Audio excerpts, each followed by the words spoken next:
Joseph was about to experience great favor and promotion in his life, but he matured through suffering to be prepared to lead and deliver Egypt, and more importantly, to be a posterity, in other words, for future generations, for God's people. Genesis 45:7 says, "And God sent me before you to preserve a posterity for you in the earth, and to save your lives by a great deliverance." Do you realize, church in America, you are a posterity for future generations.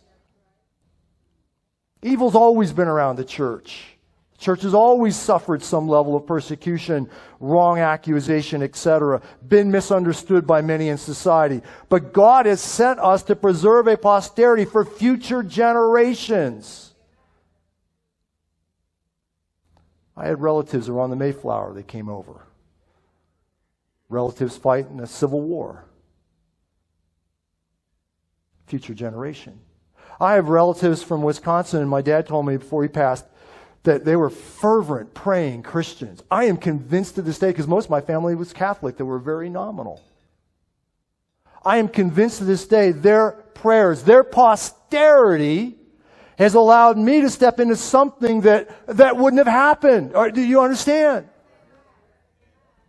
Your prayers right now are so important for our kids, for our grandkids, and for these future generations. Joseph later would tell his brothers when it was finally revealed who he was, and they were so sorry.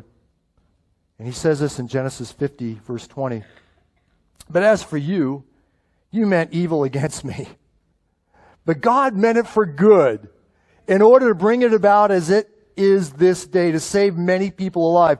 God's answer to a famine was a faithful servant named Joseph, after years of being wrongly accused, persecuted, imprisoned. He was God's answer. What about us? Let's be his answer. Let's be the solution.